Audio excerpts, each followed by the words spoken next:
Hello friends, welcome to investment academy. Good morning. आज की ताज़ा खबर में आपका स्वागत है। सबसे पहले ग्लोबल न्यूज़, फिर रिजल्ट्स ही हैं मेजरली तो काफ़ी सारे रिजल्ट्स के बारे में बात करेंगे। लास्ट में नॉलेज सेक्शन भी है, तो ज़रूर उसको देखिएगा if you have some time, मतलब क्योंकि थोड़ा लंबा हो जाता है वीडियो, तो 1.5x में भी आप देख सकते हैं। 3 अगस्त को पुणेकर्स के लिए एक गुड न्यूज़ है। 3 अगस्त को Parimal and I R doing a session in Pune, और उसका जो डिटेल्स है मैं नीचे डिस्क्रिप्शन बॉक्स में डाल रहा हूँ और कमेंट्स में भी डाल रहा हूँ, फर्स्ट कमेंट पे भी डाल रहा हूँ। You can check that. और अगर आप मिलना चाहते हैं, एक थोड़ा सा इंटरेस्टिंग डिस्कशन करना चाहते हैं, we are also it's also in a partnership with a private university. ठीक है, तो उसके साथ भी कुछ कुछ चीज़ें इंटरेस्टिंग वहाँ पर होने वाली हैं। तो डिटेल्स जो है सब चीज़ें कमेंट्स में लिख रहे हैं, यहाँ ज़्यादा नहीं बता रहा हूँ। तो अगर आप पुणेकर हैं तो ज़रूर एक बार चेक कीजिए and please book the session if you have still not. Last few seats are many, क्योंकि सैटरडे को है तो कुछ लास्ट सीट्स बची हैं। तो स्टार्ट करते हैं। फ्राइडे की न्यूज़ से बात करते हैं, क्योंकि मंडे है आज।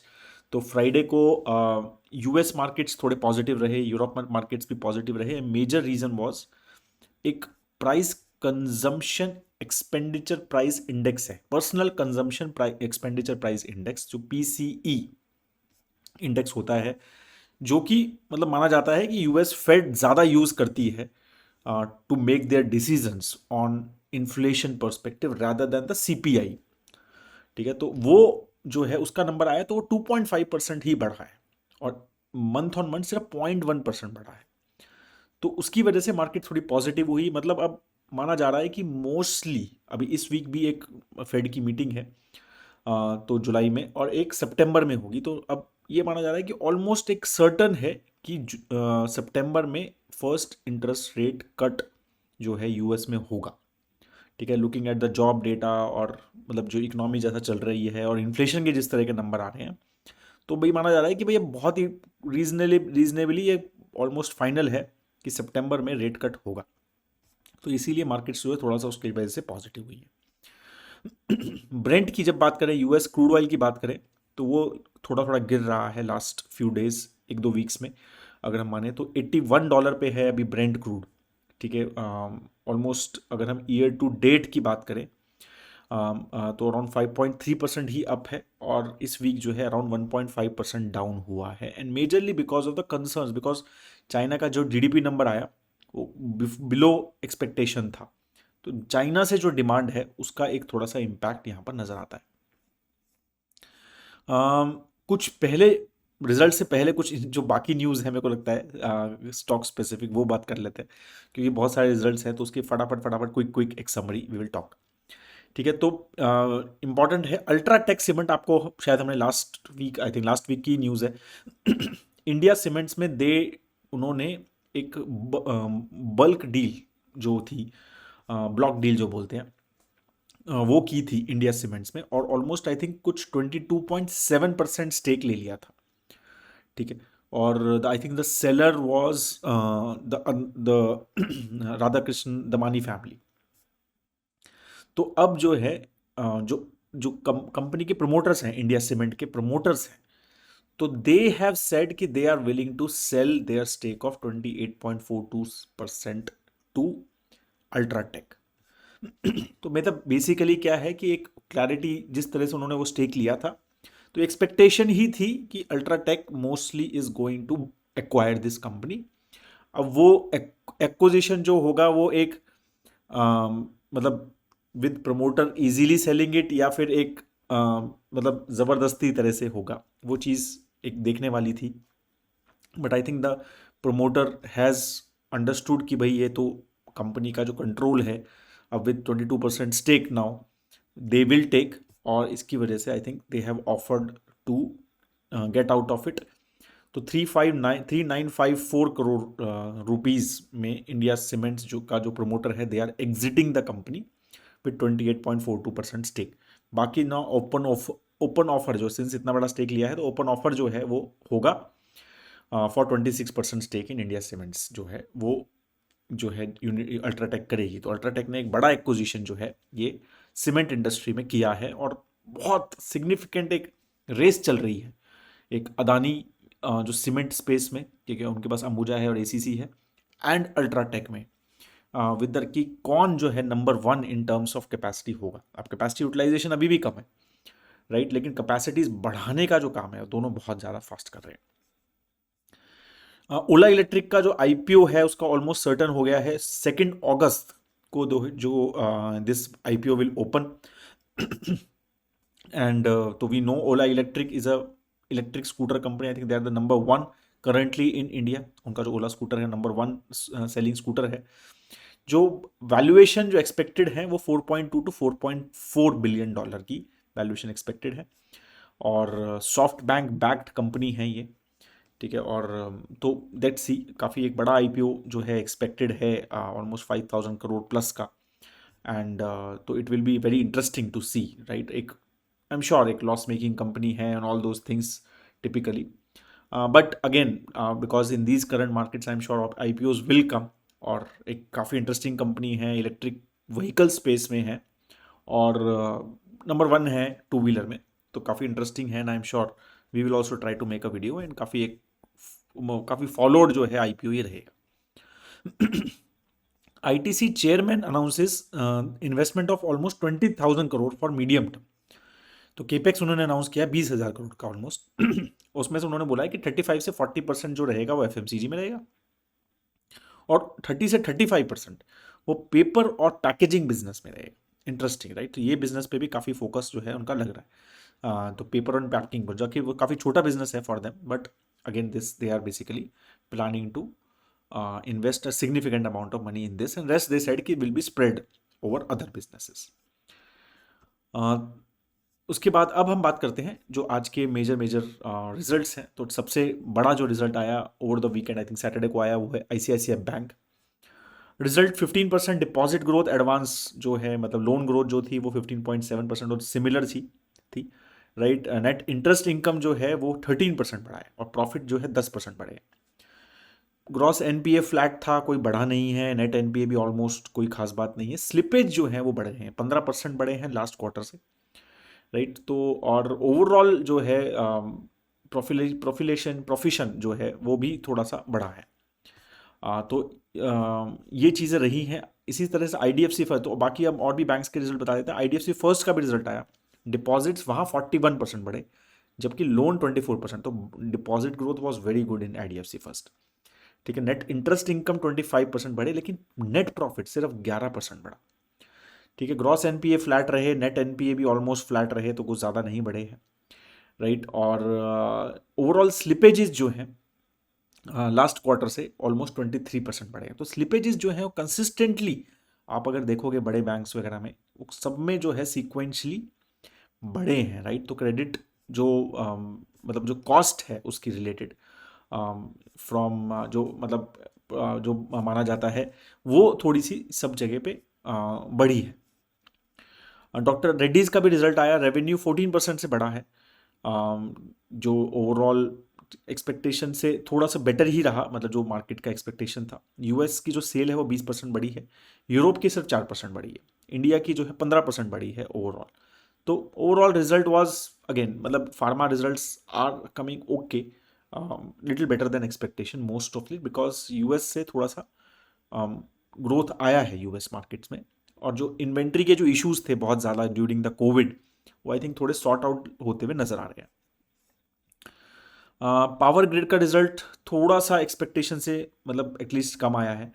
ओवरऑल नेट प्रॉफिट जो है वो 3,412 करोड़ रुपीज़ का था और केपेक्स भी जो है ऑलमोस्ट 15,000 करोड़ का उन्होंने एक्सपेक्टेड बोला है।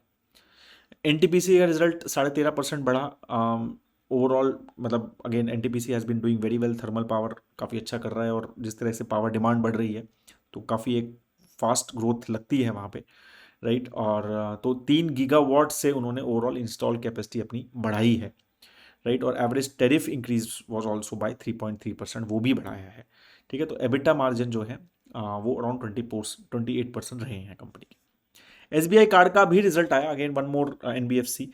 नेट इंटरेस्ट इनकम 7.5% ही बढ़ा है, नेट प्रॉफिट ऑलमोस्ट फ्लैट है, ग्रॉस एनपीए थोड़े बढ़े हैं, नेट एनपीए भी बढ़े हैं, प्रोविजंस जो हैं वो 53% बढ़े हैं ऑलमोस्ट, और 16% लास्ट क्वार्टर से बढ़े हैं। तो प्रोविजंस देखें अगर हमने सब में बढ़े, देखो आप IDFC फर्स्ट में, मतलब जो मैं स्लिपेजेस बोल रहा था प्रोविजंस वहाँ पर भी बढ़े हैं, ICICI बैंक्स में भी ऑलमोस्ट क्या कहते हैं 15% या क्वार्टर ऑन क्वार्टर स्लिपेजेस बढ़े हैं। तो प्रोविजन सब जगह बढ़े हैं और उसकी वजह से ही सभी कंपनीज का जो है प्रॉफिट, नेट प्रॉफिट इतना नहीं बढ़ा है। जबकि अगर हम वैसे देखें नेट इंटरेस्ट इनकम के बारे में बात करें या फिर ओवरऑल कंपनीज के हम डिपॉजिट ग्रोथ और लोन ग्रोथ की बात करें तो वो सब अच्छा दिख रहा है। लेकिन because of the provisions, higher provisions typically, ठीक है, सबके वो प्रोविजंस की वजह से प्रॉफिट इंक्रीज ज़्यादा नहीं हुआ है।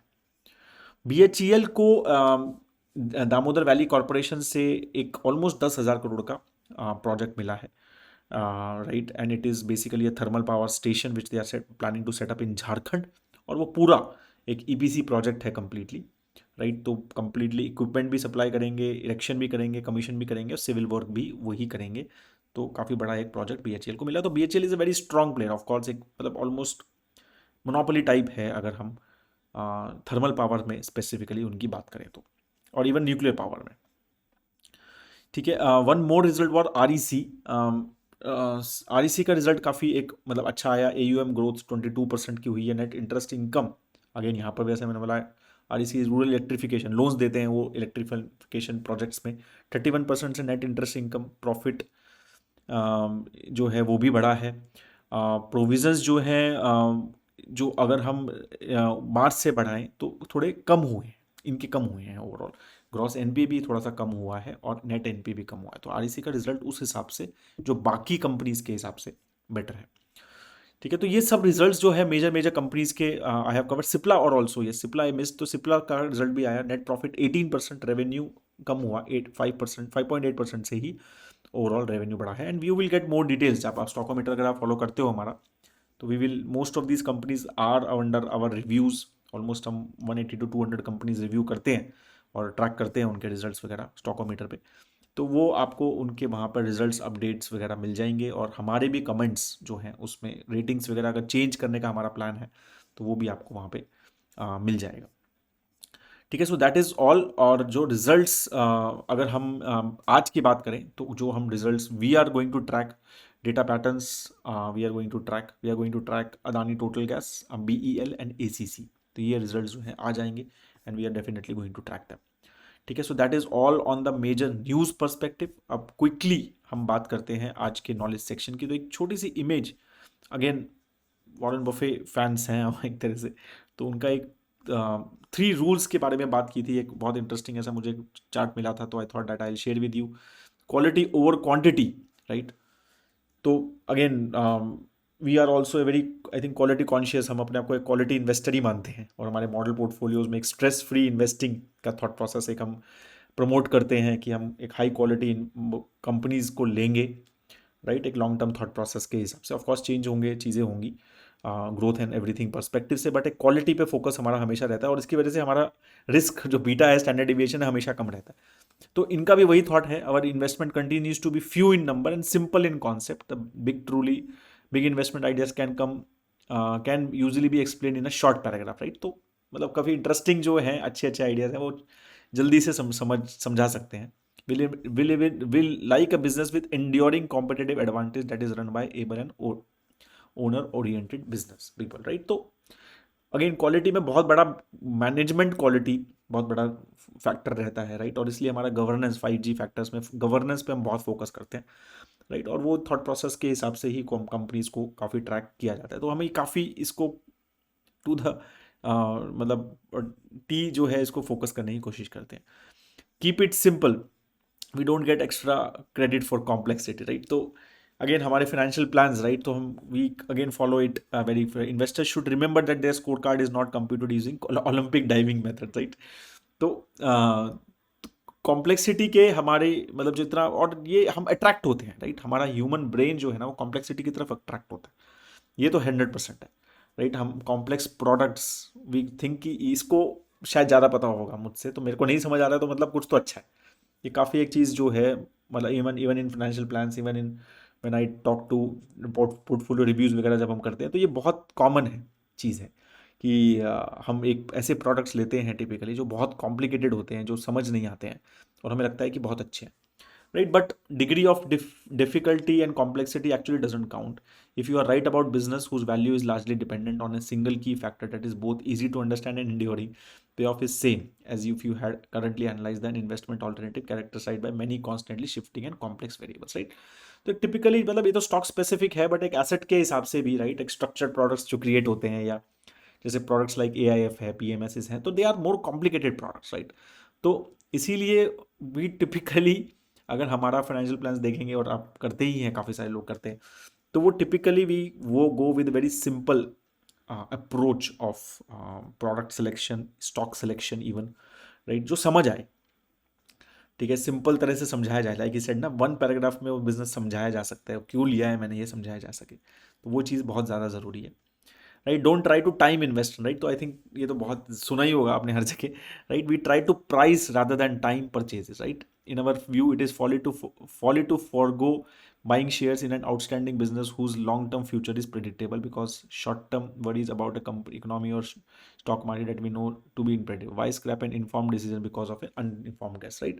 तो शॉर्ट टर्म प्राइस फ्लक्चुएशंस वगैरह की वजह से स्टॉक को कभी ना बेचना चाहिए ना खरीदना चाहिए, राइट? ये थॉट प्रोसेस काफ़ी एक फोकस करके रखते हैं। हाँ, आपको लग रहा है कि भाई 1.5-2 साल हो गए हैं या टाइम हो गया है, मतलब उस स्टॉक में, और एक मतलब जो एजम्पशंस थी हमारी वो नहीं चली हैं। ऐसा नहीं है कि वो वॉरेन बफे कभी भी स्टॉक खरीदते हैं तो बेचते नहीं हैं, वो भी खरीदते हैं। अभी पेटीएम का क्लासिक एग्जांपल है, I think he bought Paytm as a share holder and then he sold also at loss. तो ये चीज़ें भी समझनी ज़रूरी है कि ऐसा ज़रूरी नहीं है कि बहुत बार हमें लगता है कि हमने कंपनी खरीदी है, शेयर खरीदा है या फिर कुछ भी खरीदा है तो उसको लॉस में नहीं बेच सकते। तो हम ये सारी चीज़ें हमें फोकस नहीं करना, मतलब हमारा थॉट यही रहना चाहिए कि हम प्राइस करें, राइट टाइम ना करें, हम राइट प्राइस पे चीज़ें को, अच्छी क्वालिटी के बिजनेस को लें और सिंपल रखें चीज़ें, राइट? ये तीनों चीज़ें अगर हम एक साथ करेंगे तो एक स्ट्रेस फ्री पोर्टफोलियो क्रिएट करने की कोशिश करेंगे जो एक अच्छा रिटर्न दे सकता है और जिसमें ज़्यादा डेली मार्केट देखने की ज़रूरत नहीं है, राइट? तो कभी कभी रेगुलरली भी देख लिया तो आई am sure things will be do. तो दैट्स व्हाट, मतलब ये रूल्स जो है हम बहुत ज़्यादा अपने मॉडल पोर्टफोलियोज में और अपने फाइनेंशियल प्लान्स में फॉलो करते हैं। तो दैट्स वाई आई थॉट कि I share this with you. ये काफ़ी ज़्यादा मतलब एक राइट अप्रोच है towards investing, and that's we should as a long term investors, as a tuch pranis, we should definitely follow as well. That is all I have on this topic. Please ज़रूर like ज़रूर कीजिए video अगर अच्छा लगे तो, और share ज़रूर कीजिए फ्रेंड्स के साथ। और अगर लाइक आई सेड पुणे कर हैं आप, पुणे में रहते हैं या आसपास रहते हैं, बहुत अच्छा ऑप्शन है, बहुत लो कॉस्ट पे हमने ये सेशन रखा है, वेरी वेरी लो कॉस्ट। तो you can just check and the link and book your session. Have a great time and दोस्तों, जय हिंद।